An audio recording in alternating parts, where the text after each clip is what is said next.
Kentucky's Voice is your home for real news, real people, and real answers. But we can't without you.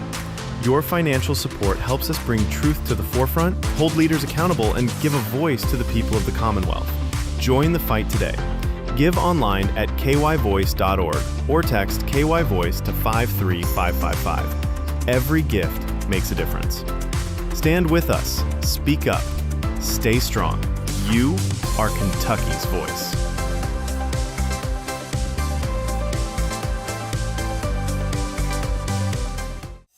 Are you ready to stand for truth?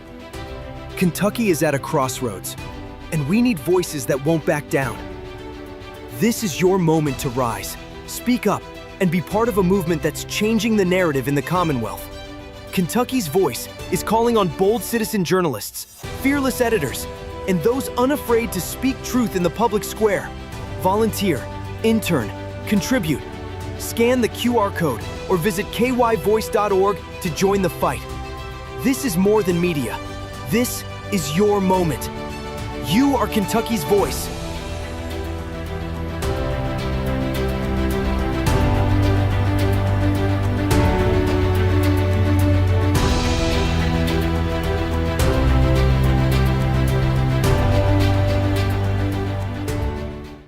Open borders, shameful abandonment, disregard for human life, the prospect of more mandates and lockdowns, and the list goes on. Now more than ever, we need to stick together. Voting alone is not enough. We must use our dollars to support like-minded companies that fight for our rights and beliefs. Patriot Mobile is America's only Christian conservative wireless provider who shares your values. Last year, we gave more than $500,000 to conservative causes. With your support, we'll give more than $1.5 million this year. It's time to band together and support companies that truly love America and fight for our freedoms. Will you join us?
Kentucky's Voice is your home for real news, real people, and real answers.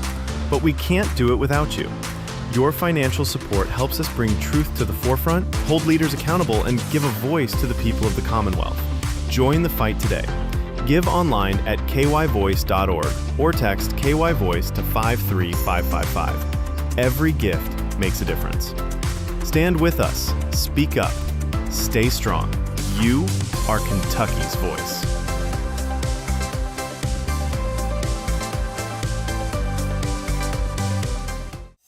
Are you ready to stand for truth? Kentucky is at a crossroads, and we need voices that won't back down. This is your moment to rise, speak up, and be part of a movement that's changing the narrative in the Commonwealth. Kentucky's Voice is calling on bold citizen journalists, fearless editors, and those unafraid to speak truth in the public square. Volunteer, intern, contribute. Scan the QR code or visit kyvoice.org to join the fight. This is more than media. This is your moment. You are Kentucky's voice.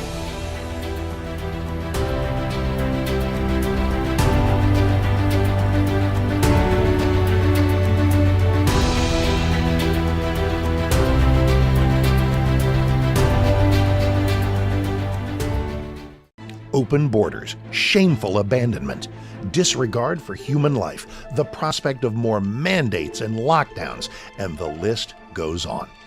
Now more than ever, we need to stick together. Voting alone is not enough.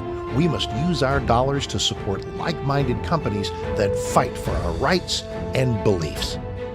Patriot Mobile is America's only Christian conservative wireless provider who shares your values. Last year, we gave more than $500,000 to conservative causes. With your support, we'll give more than $1.5 million this year.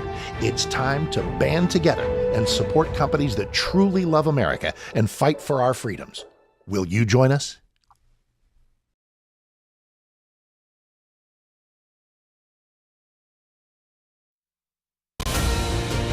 This is Kentucky's Voice Radio, covering the latest state and local issues with Tom Fallbush, Bob Scott, and Jim Waters.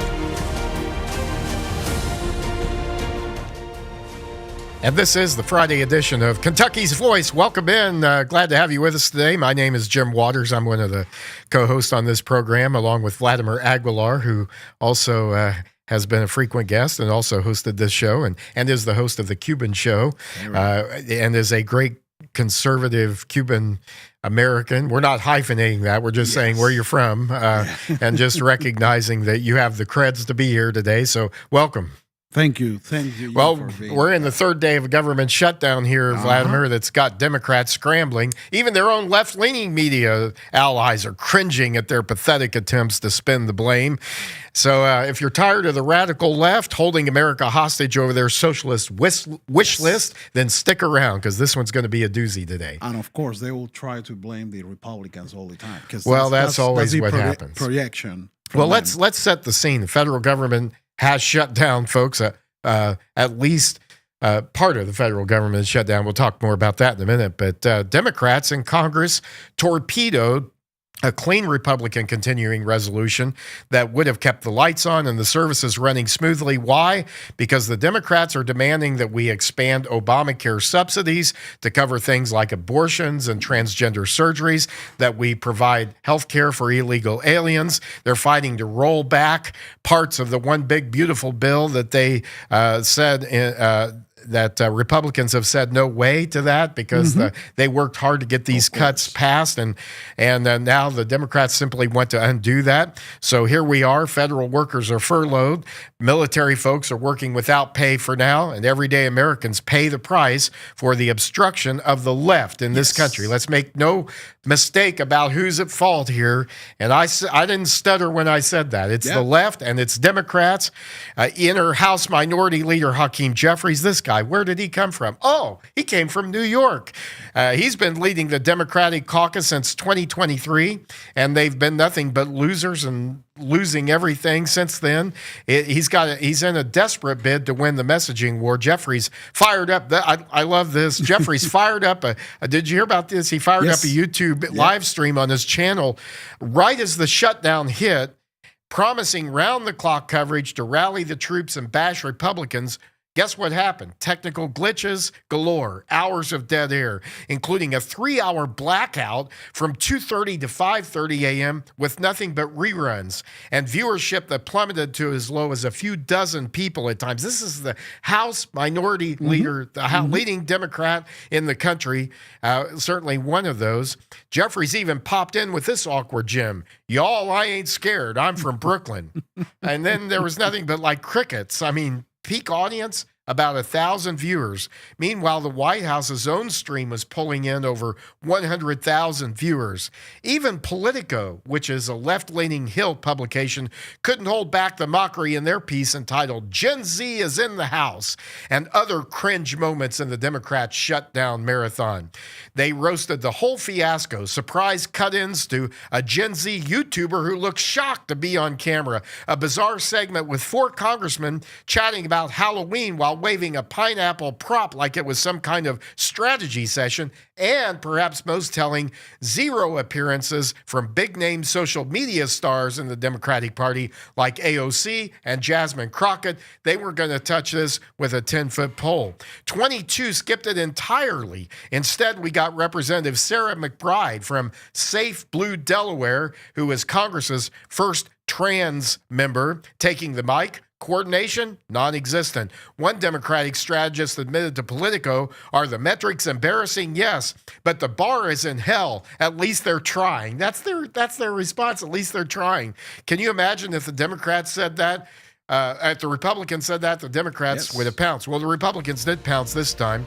National Republican Congressional Committee War Room Director Ben Peterson tweeted about the pitiful 400 viewers and turning in for candy tasting talk, noting the chat was disabled, probably to hide the tumbleweeds. More on the shutdown coming up. You're with us here on Kentucky's Voice. Don't go away. Thanks for being with us today.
Now, back to Kentucky's Voice Radio, online at kyvoice.org.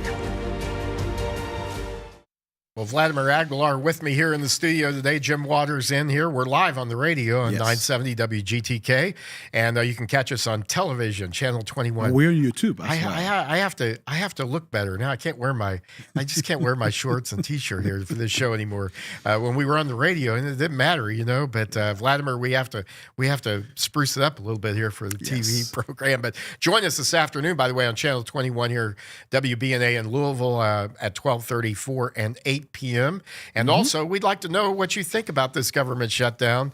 The left media, even some of them are now recognizing, but in the past, traditionally, Vladimir, these government shutdowns have always been usually blamed on the Republicans. And I scratch my head about this, but this time the White House is really fighting back on this, and the congressional Republicans are fighting hard. And I want to educate people a little bit about this, because now, of course, Democrats, they're trying to blame the Republicans on it, because they say, oh, they have the control of the House and the White House and all of that. But guys, remember, you need 60 votes in the Senate to pass any continuing resolution.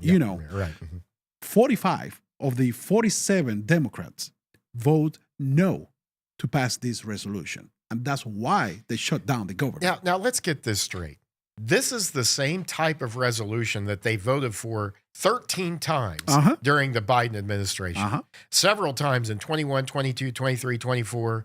But now when it's Republicans in charge, they would rather deny Republicans a political win than they would help the country. They're fine with even many of their own people not getting a paycheck, many of their own people being laid off and furloughed in order to try to keep the Republicans from getting political gain here. So it's become very partisan. And I have a few numbers here, like people will like to know that, because despite they say facts are facts. That's right. The numbers don't lie. Yeah, the numbers don't lie. They can be mad at that, but I mean, the numbers are like the real ones. And I'll say, like, in this resolution, they want to add $1.5 trillion of dollars spending on free healthcare for illegal immigrants, $500 million to the media, and another $50 billion to rural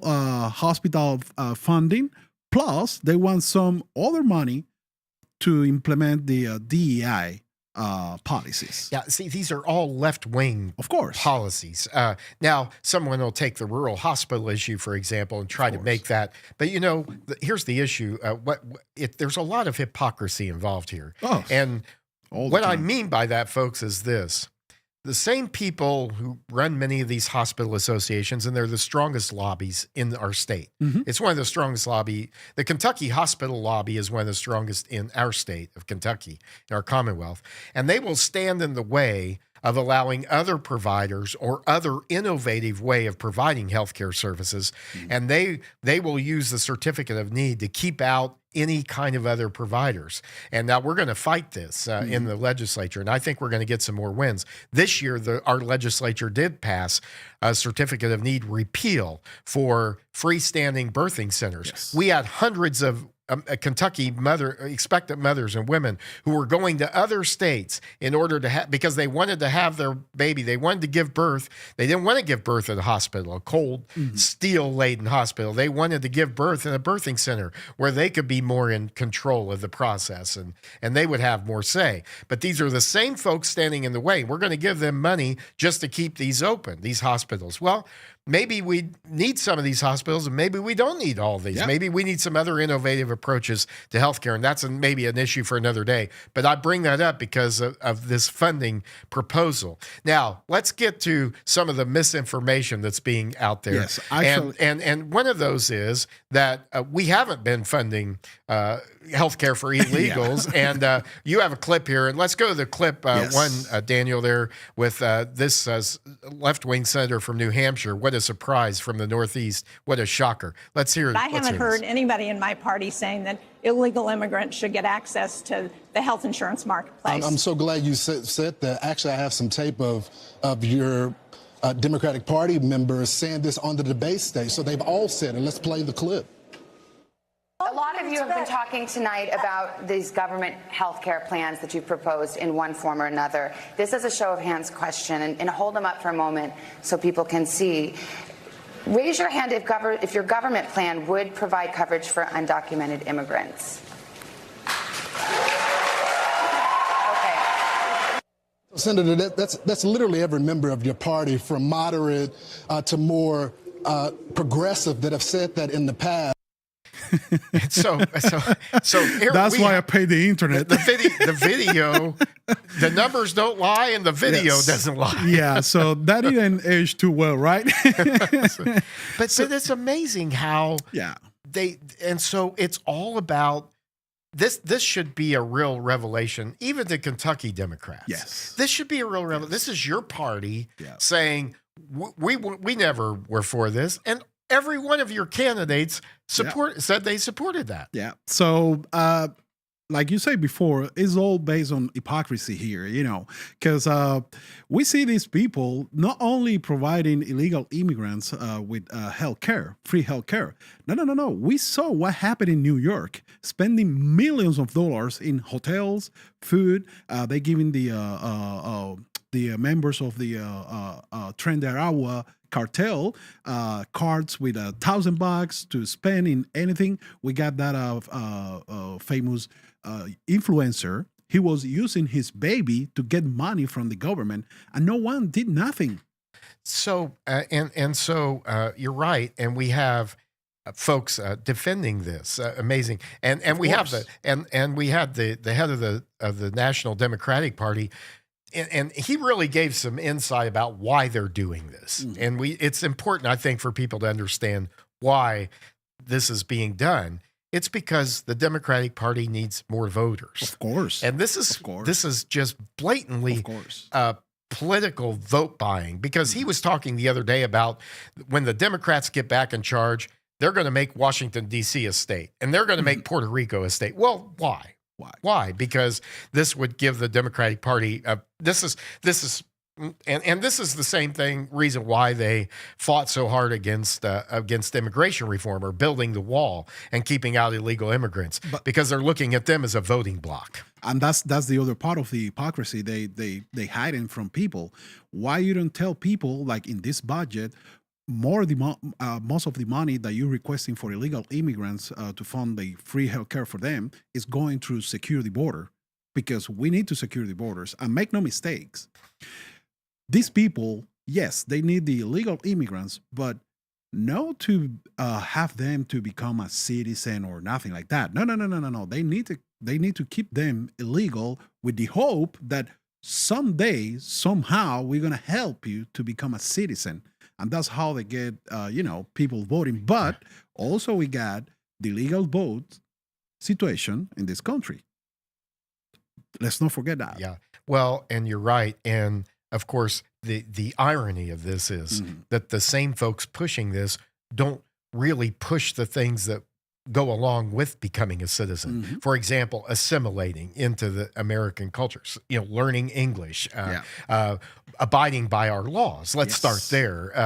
Assimilate, becoming American, and this is something that even conservative Democrats in the past have been very big on. But things have become so partisan now that even when a Democrat a lot of times knows what's right, they have to go along with their party, and this is not a healthy political situation for our country. And but if you're going to come here, you need to be I did. You need to be like you did. Exactly. Like I did. But I heard a great point made by a conservative recently, and that is the reason and they were talking about the reason they were so adamant about arresting and deporting illegals was because he said a person willing to break the law in this sense is willing to usually break the law in other ways as well. So if they're already a lawbreaker, this opens the door to more lawbreaking. Of course. What do you think about that? Of course. Well,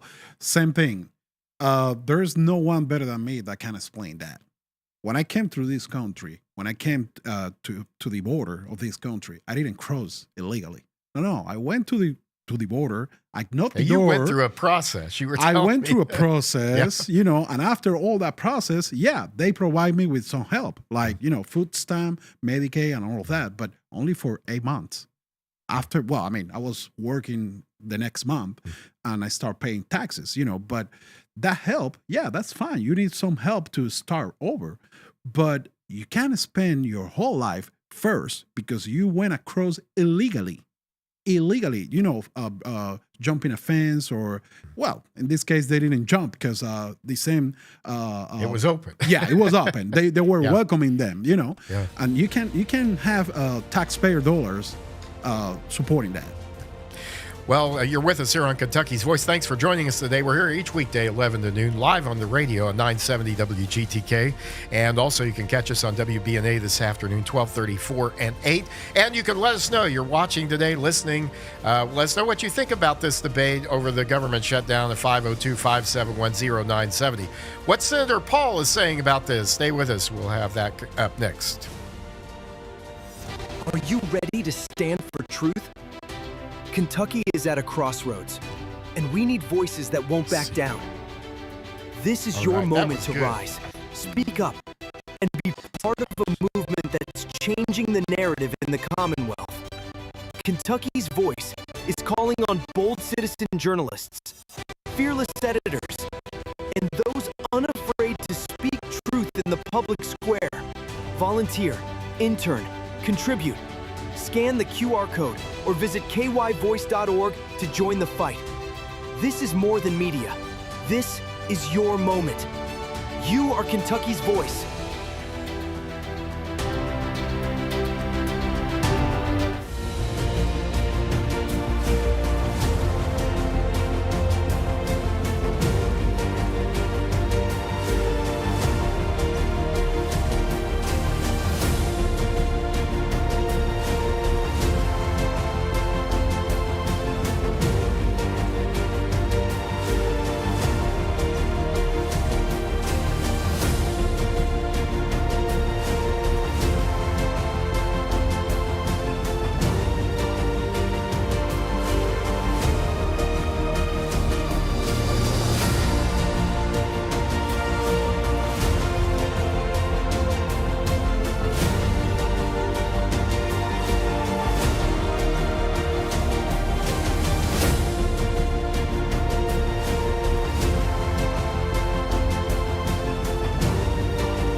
Back to Kentucky's Voice Radio, online at kyvoice.org. And thanks for joining us today here on Kentucky's Voice and staying with us here for this segment. And we're talking about the government shutdown. We're in the third day of this shutdown today. And I don't have any problem saying this is a Democrat-made chaos. It's all to protect their big government dreams at your expense. Republicans offered a simple fix.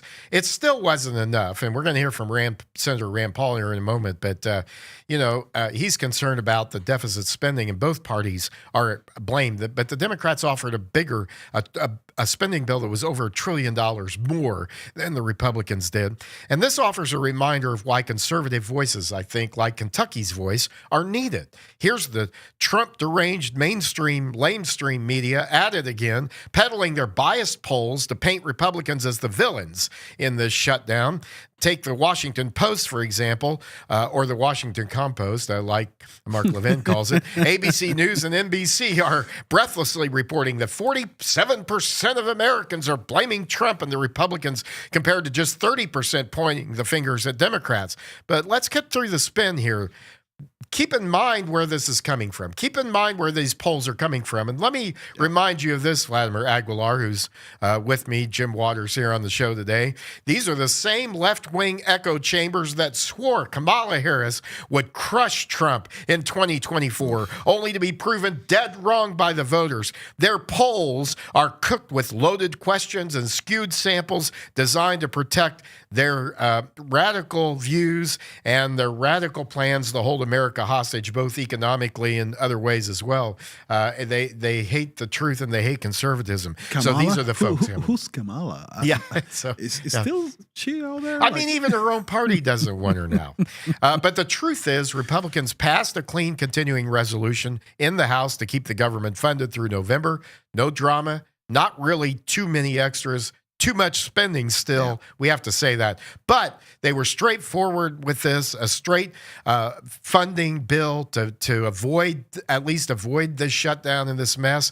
Democrats in the Senate shot it down because they won't compromise unless we cave to their socialist demands, as we've been talking about, and unless we roll back the progress we made in the one big beautiful bill that stopped taxpayer dollars, for example, from flowing to non-citizens. The bottom line here, folks, is this.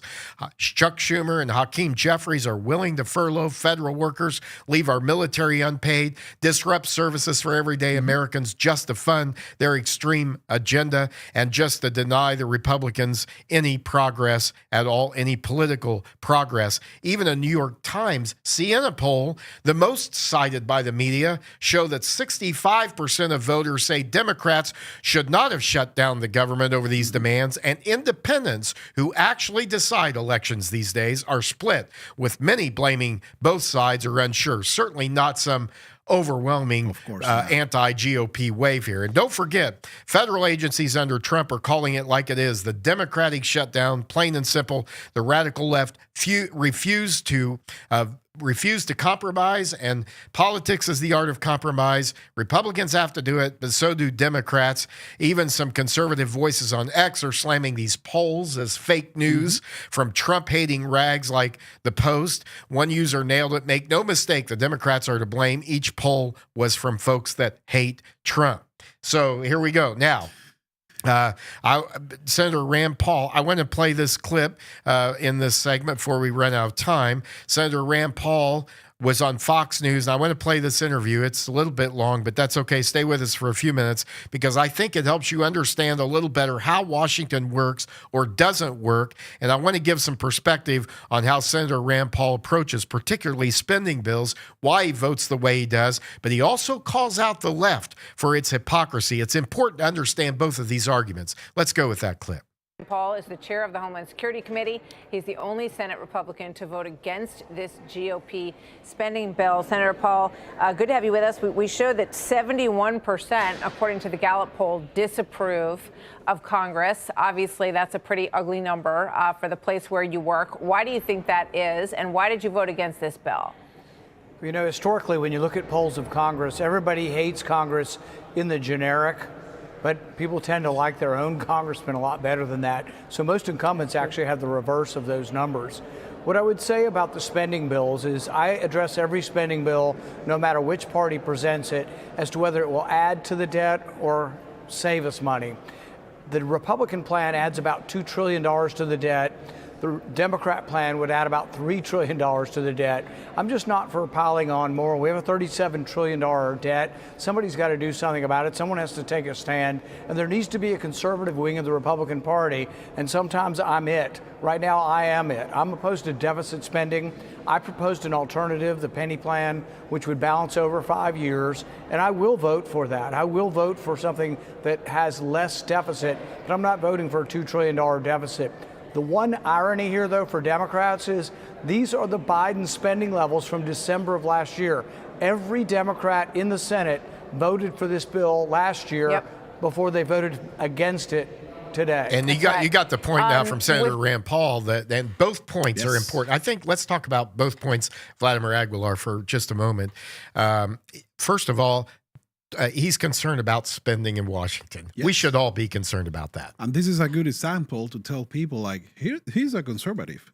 He voted against that. He's in other words, a conservative that doesn't just say they're conservative, but they actually vote against more spending, more deficit, more debt. Their voting record is really high on the conservative index. You know? So, and that's the thing that I try to always trying to educate people like, guys, make no mistake. There is a conservative people like Massey, Ron Paul, they're against a bunch of things like the Republican Party does, you know, and that doesn't mean they are traitors or nothing like that. No. It's a common sense thing, you know, like it's about the good thing and the bad thing, and they are representing their constituents. So and also sometimes and the big spenders, the big government folks know how to sneak things into bills so that it'll be a popular idea. For example, supporting the Department of Defense. And yet they'll sneak in their $900 toilet lid seats or a $500 or 50 millions for I feel one of the Middle East countries for condoms. Yeah, and so then a legislator who's a true conservative that's where the political courage must come into place, and that's also where they must communicate clearly about why they're voting the way they are. You know, so the people understand, hey, I'm not anti-defense spending. I'm not anti-strong defense in our country, but I am against wasteful spending wherever it may be found. And certainly it's a lot easier to find it in big government programs like Medicaid, like some of the other big programs that, big spending programs we have. But when it comes to like defense spending or for Israel, for example, there's been spending proposed for Israel that wasn't really for Israel, wasn't really to help Israel. So this puts a legislator who wants to hold the line on spending. It puts them in a tough spot. And the thing is, like, constituents, they have the right to, request to their representative, like, hey, I just find out about this bill. What is your position on this? And this is what they're doing. They're doing their job. They are responding to their constituents' request. Like, and of course, even if we put some money inside those bills, like hiding money, I will say that. Why we need to pay that? Why? Yeah, that's a good point. And then his other point, though, was about the hypocrisy of the Democrats in voting in the past for the same kind of resolution. So I think this is really good that he's using this to educate people about how spending, but also about the hypocrisy of the other. He was willing to call them out. So he's saying on one hand, I had to vote against this because of to be consistent with where I've been. But I'm also recognizing, he said, the hypocrisy of the left. And I want to make a point about all of this. Now that the government is shut down, I feel like the citizens will realize how many people we got in our government that we don't need them for nothing. Yeah, it's really can be a positive thing for the taxpayer. Yes. Because that's why restraining spending is so important. It affects Americans. It affects inflation. It affects our economy, and it puts us in debt to other countries like China and other places where we're borrowing. Cut, baby. Exactly. So stay with us. We're gonna look at what some other Republican politicians are saying, some from our congressional delegation, about this government shutdown. And is it really a total shutdown? Talk about that coming up on Kentucky's Voice, 502-571-0970. Don't go away.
back to Kentucky's Voice Radio online at kyvoice.org.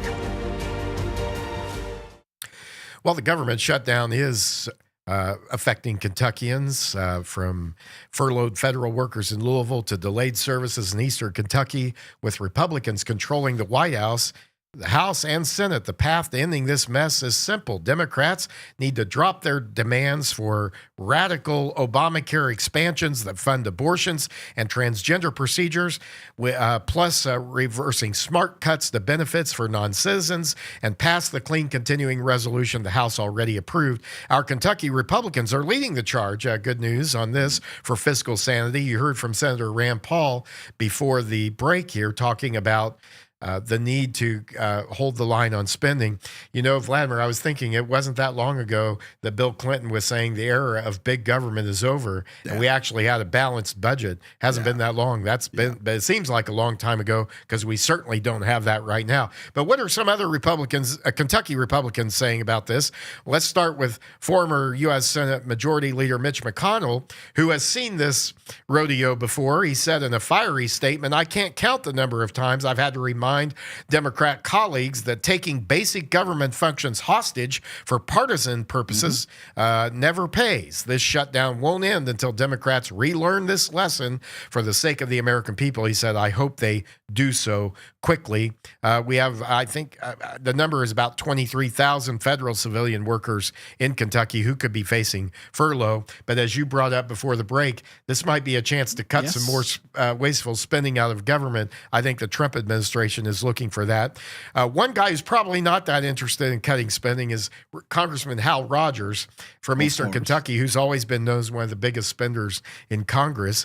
And he actually chairs the who has in the past chaired appropriations, the Budget Committee. But he did slam the Democrats on this. He said the House did its part to keep the government open. Washington Democrats voted for the same short-term extension 13 times during the Biden administration, but now they want to trade it for free health care for illegal aliens and nearly $1.5 trillion in reckless spending. He's spot on. Representative Andy Barr also called out the socialist in charge of the Democratic Party, and Representative James Comer, Brett Guthrie. Guthrie's even declining his paycheck in solidarity with furloughed workers during this time. That's something else. And it's funny you mentioned that because I mentioned the same thing to Senator Paul like a few years ago. I had the chance to be in a meeting with him, and I said the same thing like, hey, you know, in the U.S. government, you will have a lot of socialists trying to claim a bunch of pushing a lot of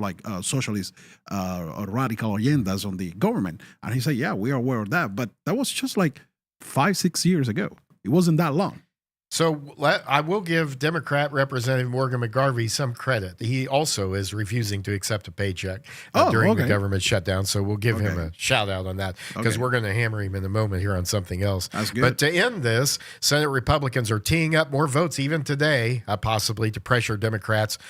Just 5 more Democrats flipping could reopen everything for next year. Now, we call this a government shutdown, but how much of the government actually shuts down? And this is another reason why Republicans should stand their ground, says Issues and Insights. Here's what they say about it. I think this is insightful. Once again, they said we are being treated to a fusillade of stories about the horrors of a government shutdown, but we invite readers to consider this.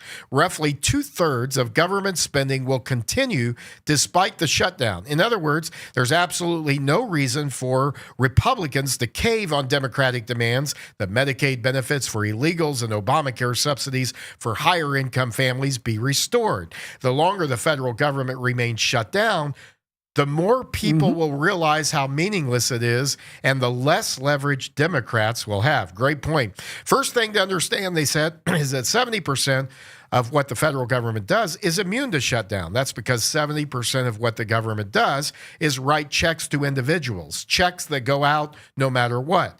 These are called direct payments for individuals. And this category alone will cost, are you ready for this? $4.8 trillion, which is roughly 66% of all federal spending and more than 15% of the nation's entire gross domestic product. Notably, this category does not include wages paid to federal workers who will see their pay suspended during the shutdown. $4.8 trillion doesn't include wages. Got that? Paid to federal workers. This is money that the money that's going out is money sent to seniors in the form of Social Security checks. You're still going to get your checks, no matter what the Democrats or the left might try to fearmonger or might try to insinuate that you're not going to get your checks. You're going to get your checks. Money to pay bills for Medicare, Medicaid, food stamps, veterans benefits, a mountain of other entitlement programs that have consumed the federal government. None of it gets appropriated by Congress each year. Most people don't know that. Yeah. Most people think these things get appropriated each year, but they don't. It's all mandatory spending. They don't vote on this spending. It's already in the already in the budget. It's same hypocrisy when they say, "Oh, 15 million Americans will lose health care." No, 15 millions of illegal immigrants. Well, and which brings up the issue of why we have so many here in the first place. So thank you, Joe Biden. We appreciate that. Yeah. Now, next, and Republicans too, they've been guilty. But next, consider the list of things that won't be shut down during the shutdown. And this is a list compiled by not a right-wing media source. This is from USA Today. Yeah. They probably missed some. U.S. Postal Service, Medicare, Social Security payments, air traffic control, banks, local, state, and federal courts, border security, disaster aid, federal law enforcement agencies, FBI, DEA, prison staff, Secret Service, Coast Guard, the military. Now look at what might be closed. National parks, visitor centers, tours of federal government buildings. Why were we paying for tours of federal government buildings? I don't need that in my life. Smithsonian museums. I don't need a tour. If I go to the museum, I don't want a tour. I want to go see what I want to see, right? No. So this, again, we're with Issues and Insights. Democrats claim that a shutdown is devastating to the economy as well, but that's only because they believe that government spending is an engine for economic growth. But the only real harm, says the editorial, aside from the fact that it reveals the dysfunction of Congress, is that it usually ends up costing taxpayers in back pay, added administrative costs, and so forth. Our advice to Republicans, says Issues and Insights, our advice to Republicans, stand your ground, then keep cutting spending. That's it. And to your point, simple, that this is a great opportunity to show, and they made the point. Small government. I will always, enforce that. Small government. And why can't we just start now? Have smaller government than we've had. Cut that $1 trillion out of our spending. A couple of $1 trillion. Bureaucracy in this country is killing taxpayers' pockets. Yeah, and let's talk about that for just one moment, because every dollar spent on government, first of all, it's not a dollar that government produces, because government doesn't produce anything. Any money. Government doesn't make widgets. Government can't give anybody anything it doesn't first take from somebody. Yep. So, and a government that's big enough to give you everything you want, folks, is big enough to take everything you've got. So, so the point here is that government has to take that money from taxpayers, because that's the only way they can get it, and that's why they want to raise taxes. That's why they want to increase how they get dollars and how they produce these. They don't really produce them. How they extract them from the economy. But that brings up the second point, which is every dollar that's put into government is a dollar taken out of our economy. Yep. It's a dollar taken out of the private sector. And let's go back to the hypocrisy. Remember, these people trying to defend free health care for the illegal immigrants is the same people like back in the Obama era. They give you a fine if you don't have medical insurance. Yeah. You remember that, right? Because I was right. here. I got here just at the end of the Obama era. And I say, they say you have to get an insurance, because otherwise you're going to have a fine that you have to pay for it. So how crazy is that? Yeah, it's very hypocritical. Well, anyhow, you're tuned in. You said, what have I got a hold of here? This is Kentucky's Voice. You hear it weekdays on 970 WGTK live from 11 to noon. And you can catch us on Channel 21 WBNA this afternoon at 12:34 and 8 p.m. And this all brings up, we were talking about the polling on this shutdown and how the mainstream is, of course, their polling is this is already coming from Trump deranged syndrome, demonstrating these symptoms in the mainstream media. So these polls are coming from those places, and that, I think that brings up a reason why we need media, conservative media outlets like Kentucky's Voice, right here that you're listening to today, and you can watch us, because our goal here is to bring balance to this and to push back against some of this nonsense and to actually give you more information. That's why they want so much money to fund those media outlets. The public media outlets. Because that's the propaganda arm for their party. Yeah, and they're all left leaning, so they don't give a conservative. It'd be different. I think it'd be a different discussion if it was fair and remember, and good media coverage. is the full power all the time. Yeah. And so the fact that government would fund media and then get favorable coverage, well, what a shocker there, right? But we're not doing that here. We don't accept government funding here. This is no Cuba, baby. This is Wolverine. this is no Cuba, and this is no PBS here, right? Yeah. And now in Kentucky, I'll say this: I think our public broadcasting journalists here they do a much fairer job and much better job than what their federal national counterparts do here. But our goal here is to bring you news rooted and coverage of news and analysis rooted in truth and values and conservative values, common sense values. We're going to hold government accountable. We're going to champion conservative values and common sense perspectives. And you say, well, what can I do? How can I help? You need to support us. Text GIVE today, GIVE, to 502-571-0970. You can give online at kyvoice.org, or text us about your thoughts about what we're talking about on the show today: the government shutdown, health care for illegal immigrants, spending in government, what you think we ought to be doing about this, and what some of your opinions are. Even if you don't agree, we'd love to hear from you. Or if you just want to say we're listening, we're watching, send us a text today to do that, 502-571-0970. Well, coming up, we're going to get you updated on Kentucky politics, and also some interesting things happening locally here as we lost our sheriff recently, and the mayor is announcing who he wants to be sheriff. We'll talk about that coming up on Kentucky's Voice right here in Louisville. Stay with us.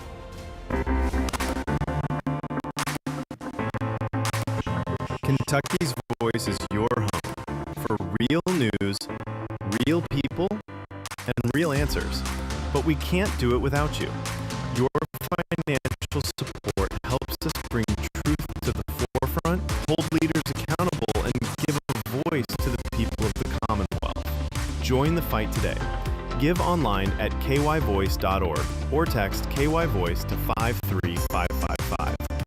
Every gift makes a difference. Stand with us. Speak up. Stay strong. You are Kentucky's voice.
Back to Kentucky's Voice Radio, online at kyvoice.org.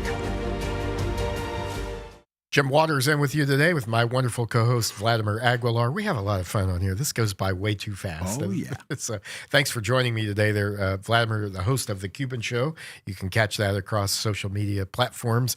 Finally, today on Kentucky's Voice, though, that's this program. We're turning to Kentucky politics, beginning with an update on the potential jockeying involving the U.S. Senate race and 4th District Congressman Thomas Massey's seat. Could Thomas Massey jump into the U.S. Senate race and Daniel Cameron run for Massey's current seat? Well, there have been some rumors percolating about this that suggest this could happen. It's unlikely, said Massey at an event in Maysville, Northern Kentucky event, covered by our friends at KET on Kentucky Edition. Let's play that first clip. Seat. What my polling shows is that Daniel Cameron is winning the Senate race. So that was probably wishful thinking on the part of his opponents. I kind of lightheartedly said if he gets in the House race, I could get in the Senate race. And my polling actually shows that I would be the front runner in that Senate race with the other two candidates. They may have more resources, and that might not be how it ends. But I'm going to keep all my degrees of freedom open until January. But I'm signing up to run for the House of Representatives. He doesn't sound like a guy worried about his seat, does he, Vladimir? It's going to be interesting, like seeing that race, how that will go. Yeah, and I think Congressman Andy Barr is going to have to be reckoned with before this race is over. He's going to either he's going to broker who wins this or he's going to win it, one of the two. I think he'll be definitely involved with this. But the reason I played this too was Massey then got asked about whether he might even consider a run for the presidency. Let's hear what he had to say. I would not run for president, and I'll tell you why. I was there with Rand. I was there with Ron DeSantis. It is grueling. I think some people think they would do it for fun. Rand did it for the right principles, but there is no fun in that race. Wow. Congressman Thomas Massey and Senator Rand Paul at the event, two cut from the same cloth, Vladimir. I love how still he got that clock here on the jacket. He's fun to listen to, fun to hear his take on things. Really smart guy and very independent minded. We need more people like that in Washington. Despite some people disagree with him, that's fine. You can disagree. There's no issue with that. We need the disagreement. And I want to say that to the folks on the right too. We need the disagreement. We need to have healthy debate. And one of the issues that has been debated on the right is tariffs. And this is off our Kentucky's Voice talk and text line here, 502-571-0970. Who controls the tariff money? I think the tariffs have worked out good so far, says this texter. I'm just wondering, where's that money going? Who's deciding that? Because it doesn't seem like it's our representatives. This is a good question. These tariffs are raising a lot of money. I think I heard $4 trillion. They're expected to raise like $4 trillion over the next decade. That's a lot of money, even in compared to our budget and our spending. So I think that's a good question. Obviously, the Constitution gives the Congress the authority to expend taxpayer dollars. Now, we're going to have a debate about what kind of dollars these are, but really tariffs are taxes. They're temporary tax, we hope. But anyhow, good question. And let's kind of parlay that into a brief discussion here about tariffs. And there's two sides of this coin as well. One is that the Trump administration is trumping how much money these tariffs are bringing into the country, into the Treasury. A fair point, but also on the other side of that, we've got a lot of Kentucky farmers, a lot of manufacturers who are concerned here about the impact these tariffs are having on their businesses, and it's having a real impact in terms of trade, in terms of exports, in terms of equipment, buying equipment, purchasing things. The cost of everything has gone up because these are many times retaliatory. So they're retaliating against other countries. Any thoughts on that? Well, I mean, I feel like the administration, they're trying to give some money back to those people, in other ways. But the question here is is this going to be like a permanent solution? Or just a temporary solution? Yeah, it can't be permanent. This cannot be a permanent solution without hurting our economy. Of course. So that's my biggest fear. How are we going to solve this in a way would you see what's happening in the Congress right now? How are we going to solve this in a way that we can have a permanent solution? So let's say in the next coming years, if we have a Democrat administration, that won't go back to the same point that we are right now. Yeah, it's a good point. And when we set precedent for doing something, yeah, you know, and when you set precedent for signing hundreds of executive orders, for example, you have to think about what that precedent may be down the road. We need to protect those laws. You know, what we really need here is we need such an on-fire economy, such a hot economy that other countries want to trade with us, that we don't need to try to make them do this. Let's not forget that what we're seeing today is the mess that has been happening in this country for years. And I think that's the approach the Trump administration is taking. Let's reset the we need to reset because if you want to give a permanent solution, you need to start resetting everything and then start from scratch. So more on Kentucky politics here. Representative Morgan McGarvey, Kentucky's lone Democrat in Congress, voted for a bipartisan resolution backing and honoring conservative icon Charlie Kirk, the founder of Turning Point USA, who was a defender of limited government, free markets, and American values, and of course was assassinated in our country.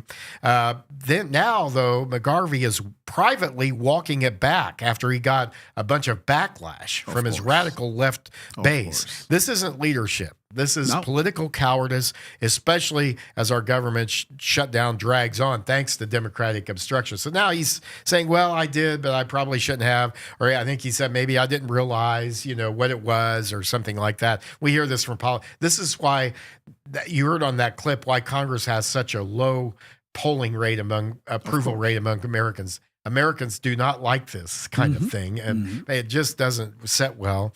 But House Resolution 719, passed on September 19th, condemned the horrific assassination of Kirk on September 10th in Utah as a heinous act of political violence, honored his legacy as a patriot who founded Turning Point USA at just 18 to promote fiscal responsibility and civil discourse, and called on all Americans to reject this extremism, uphold unity, and stand firm on principles like faith, family, and freedom. The vote, 310 to 58. All Republicans voted yes. 95 Democrats also voted yes. Yeah. Because they said, we want to denounce the violence. And they said, we don't. And that's fine. I have no problem. I have no problem with the Democrats saying, I'm voting for this because I'm denouncing the violence, not because I necessarily agreed with Charlie Kirk on everything. Of course. I could do the same thing if it was a left-wing person who we always do the same thing. We always have. Dr. Martin Luther King wasn't exactly a right-wing conservative, but we would have supported a resolution to honor this him, judge recognize him. Who died she was on the Supreme Court, Ruth. When she died, everyone was, even Trump, he was expressing like, oh my goodness, she died, she passed away, and they were political enemies. Yeah, but you can articulate that, hey, and you don't have to walk it back. You don't have to be, you can say, look, to your base. But it's funny, the people who defends the humans policies, they don't denounce the political violence on humans. Yeah. So it's a fair point. 502-571-0970. Love to hear what you have to think about these issues. Let's turn now to what's going on locally. Of course, the Jefferson County Sheriff Aubrey has passed away. We lost our sheriff, and now Mayor Craig Greenberg has announced, and I think that was just today, in the last hour or so, that he is appointing Deputy Mayor David James to serve as Jefferson County Sheriff and State Senator David Yates to serve as Jefferson County Clerk. Also, we lost Bobby Hoekslaw, the longtime Jefferson County Clerk, which we had on this program and interviewed her during the last election season. Yeah. So additionally, he announced today that Julie Carr will serve as deputy mayor and Chan Kemper will serve as a deputy mayor, and Deputy General Counsel. He said, these are all proven leaders who represent every corner of our community, and I know they will continue to work hard and deliver for the people of Louisville every day. And let me say this about State Senator David Yates. There's a good example of what we're talking about. And just to reiterate, these are appointments that Mayor Craig Greenberg, the Louisville mayor, has made today because of positions that have become vacancy through a couple of deaths. One, the death of former Sheriff Aubrey, and then the death of Clerk Holtzclaw here. And he has appointed State Senator David Yates to serve as Jefferson County Clerk. Of course, Senator Yates has been in the state Senate. I've seen him for a while, quite a bit in the way he operates. He's a very congenial guy. He's a likable person. He's a young guy, and I think he has a pretty bright future if he doesn't buy into a whole lot of the radical stuff. Now, we don't agree on all the policy issues, but I think he does what he does. I think he's genuine about it. I think he genuinely believes what he says, and he's coming from a place of you don't get the feeling that he's being controlled by the party or being told what to say. Don't get me wrong here. Like, we used to have like real decent Democrats back in the past. Well, I think the thing with the thing with the party right now these days, it's like has been kidnapped by the radical fast left, the socialist left. And that's what's happening with the party these days. Yeah. So let's talk in terms of the mayor now about this, because I think he kind of fits what we're talking about here as well. The council has become more conservative. The Metro Council, they're within reach of flipping that to Republican control, although it's going to officially be a nonpartisan race, but it's still going to play into that.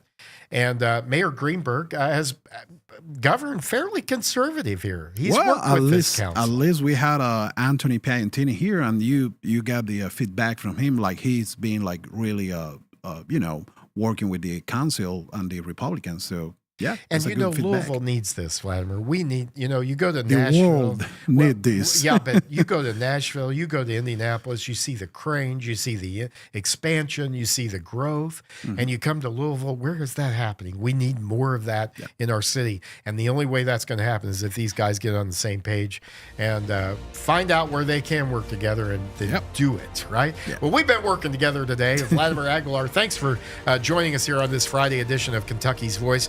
And thank you all for joining us.